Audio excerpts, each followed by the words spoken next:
Okay, another week, time for yet another spotlight. Let's do it.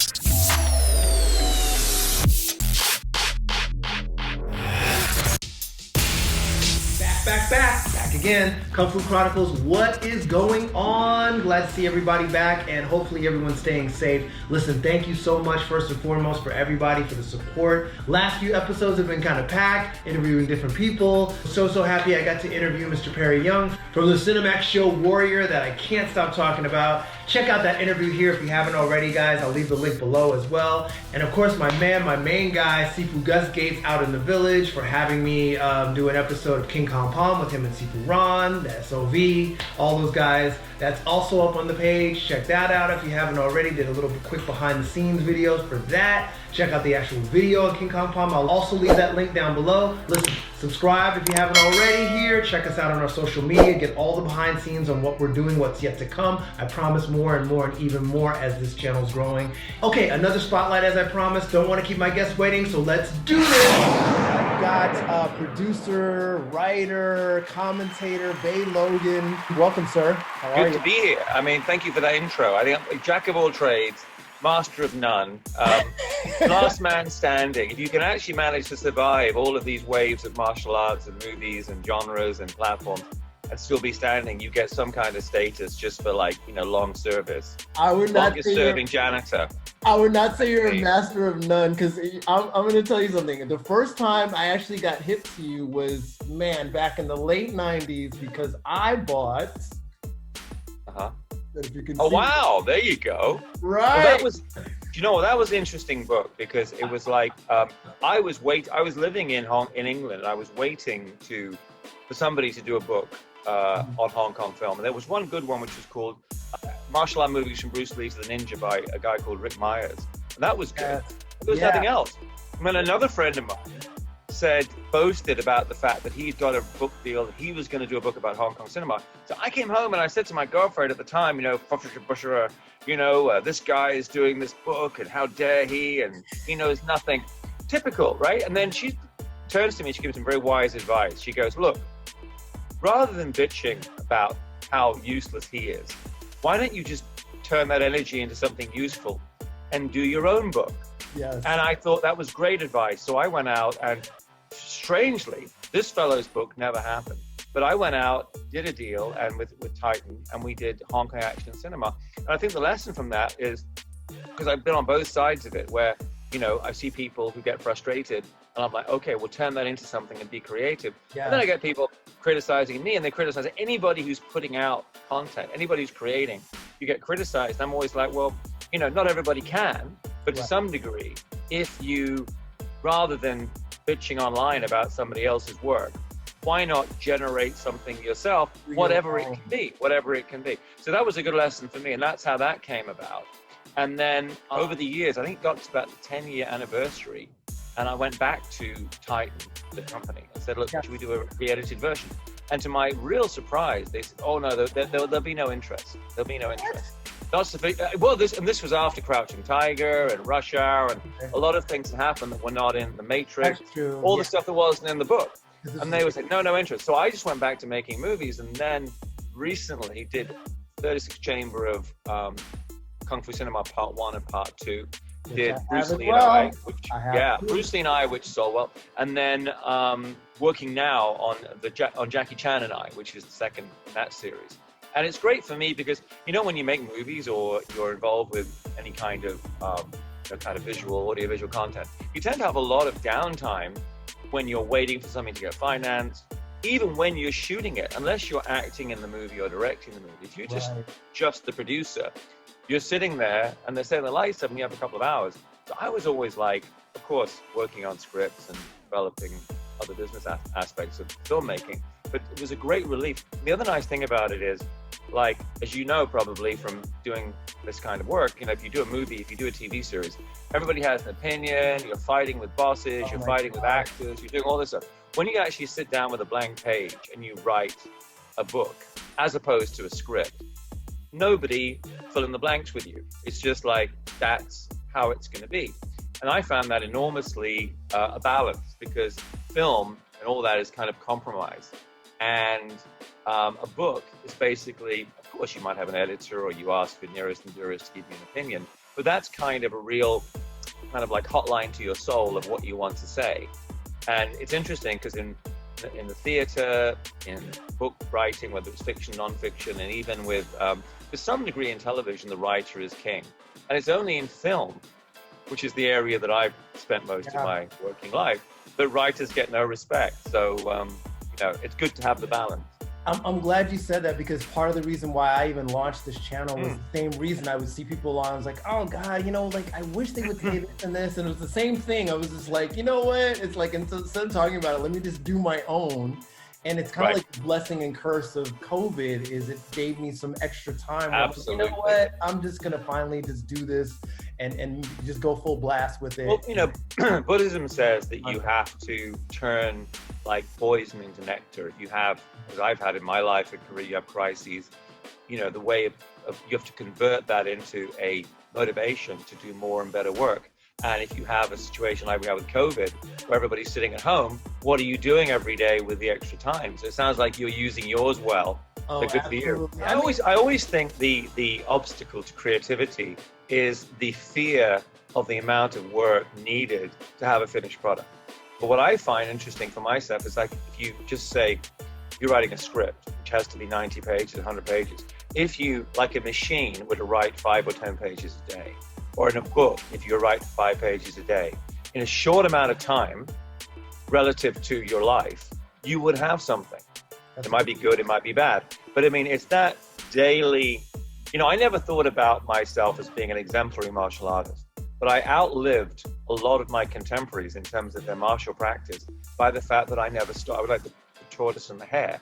You got people who are really an amazing technical ability, and they were like, blah, blah, blah, and then what happened to him? Oh, he got bored, burned out. And then if you're just doing your practice every day and doing your creative work every day, it's just that incremental thing. And I think that's very unglamorous. I mean, there's a German phrase called Sitzfleisch, which is like when you basically the skill necessary to sit your ass down and get the work done. Sitzfleisch. And I'm a great believer in that. I think all the, you know, tweeting and twittering and FaceTiming and gubba on the phone has its place. But the real, as Balzac said, you know, you need clean hands and composure. So you sit down, these days, of course, at a laptop, and you focus on the blank screen. And actually, with somebody who's a contemporary of mine in Hong Kong, who was being interviewed, and he said how if you give him a blank screen, he has no idea how to fill it. And I said, I feel so sorry for him, because when I see a blank screen, whether it's something I'm going to write a script on or I'm going to write a book, I can't wait to fill it. And I never draw a blank. I always feel in the act of creating. And you know, when you do scripts, you don't write, you rewrite. And it's like in Finding Forrester, Sean Connery says, you write your first draft with your heart, and you rewrite with your head. That's true. You do the first draft like bam, bam, bam, and later you think about it. Yeah, and back to your point, I agree, because the same thing for me. I was never the greatest martial artist, but I always do feel like hard work can always trump skill, even though you meet some very skilled martial artists and then have the natural ability. But I think hard work at the end of the day. Oh, there are people, by the way, there are people who are good, who are kind of like, who do sustain for a length of time. But in general, what I found interesting is that the people who have the staying power, it's when you do it every day as a part of your routine. Almost like for me, like when I'm here, I'll get my phone, I'll set an hour, and I'll do an hour of Kung Fu practice, an hour of Tai Chi practice, whatever it is.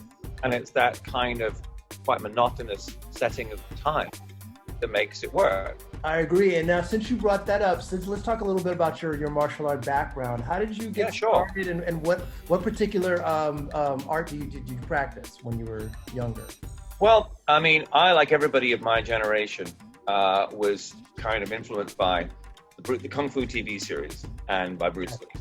Okay. And it was interesting that I was living in Peterborough, England, which is not a city known for its, proximity to the Shaolin Temple. I was going to say most people that saw Bruce Lee didn't do Jeet Kune Do, and most people that saw Kung Fu TV series did not do Shaolin boxing, or Shaolin's Kung Fu, like Kane did in Kung Fu. They went to do Taekwondo and karate. And I think the reason was because when you looked in the yellow pages, or when you looked around the city, the first wave after judo had come in was karate and taekwondo. So you were like, well, I'm going to go and do that. And if you look these days, many people, I think they would say, oh, well, I had higher aspirations. But I think the first thing that turned people on to going to those schools was they watched movies or they saw TV. Certainly that was the case with me. And I kind of held out, like, I really want to do Kung Fu.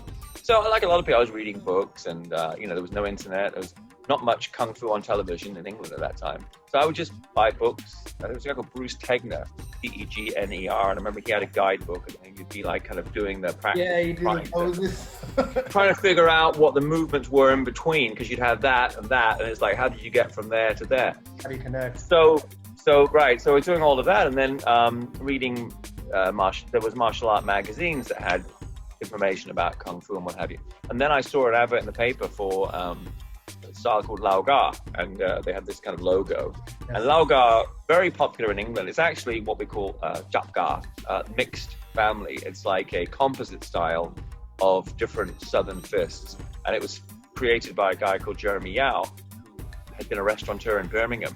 And he met a guy who would later be my boss when I started editing a martial art magazine, Mike Haig. And Mike was like an entrepreneur very early in the martial arts boom in England.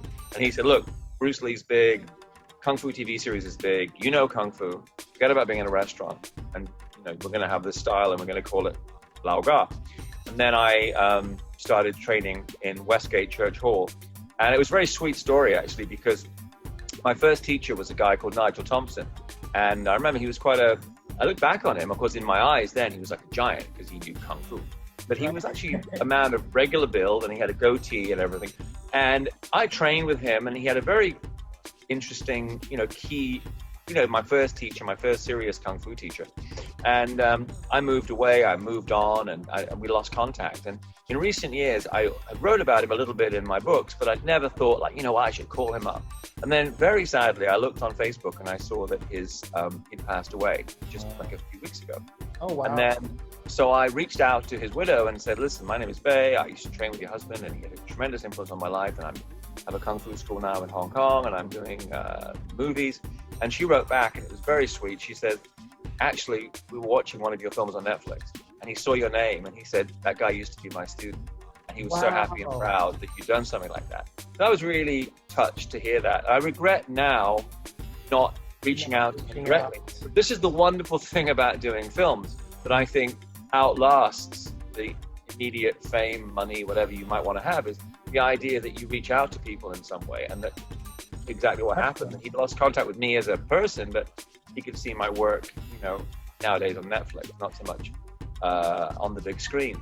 But that was my first teacher. And then after that, I moved into being a martial art journalist, and I was working at Combat, which was the biggest martial art magazine in England. It was like the equivalent of, I guess, what Black Belt would have been in America, right. Kung Fu. Mm-hmm.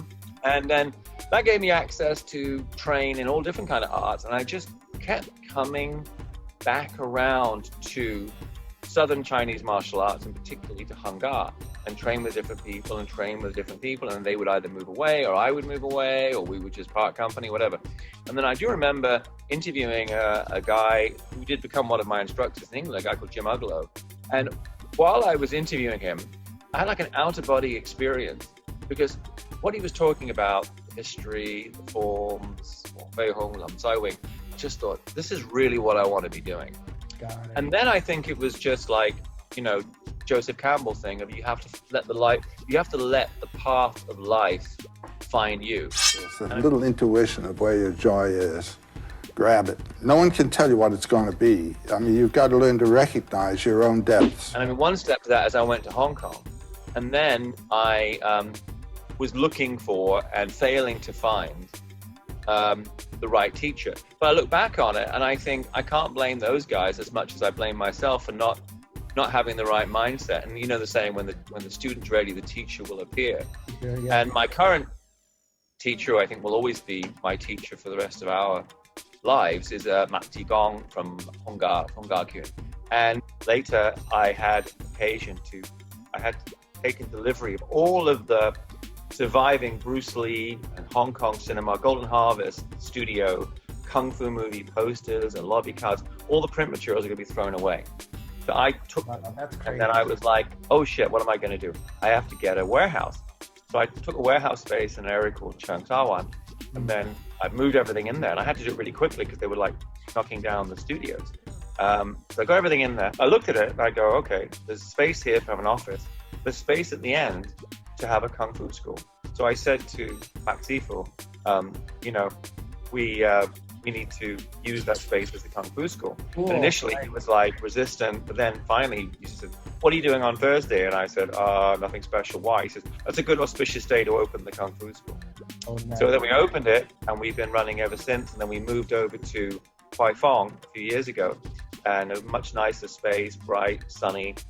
And now it's like a Kung Fu university. We have the Hungar, we have Tongbei, Wing Chun, Shaolin, Fatga, and we have, because of, again, about turning poison to nectar, after COVID hit, we started doing these weekly Zoom webinars. Yeah. We rebooted Sifu Association, City Massa, Chinese Traditional Martial Arts Studies Association.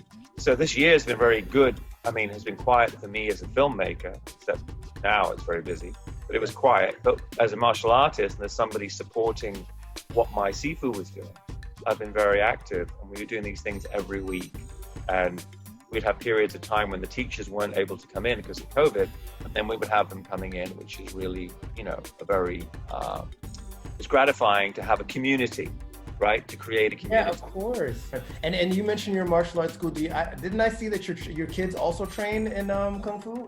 Any of them have the same passion for it that I do. I mean, what's happened is that when they're younger and you can control them, they each have been coerced, forced to go through the routines of doing Kung Fu. With Hungar, my daughter was training under Lei Bai in Shu, and then actually of the five, the best is my eldest son, Ryan, who's doing MMA now. But he had a natural affinity for it, and I was always disappointed. I mean, he may yet come back into the fold. I always felt that he could follow. I mean, he was also a good actor and a good filmmaker. I always felt he could follow all five of my kids are really talented in different ways, but for some reason, actually my daughter Taya, it's not, Ryan has that deep stance and very powerful, good physique for Southern Fist. So he's much more a Hungar guy.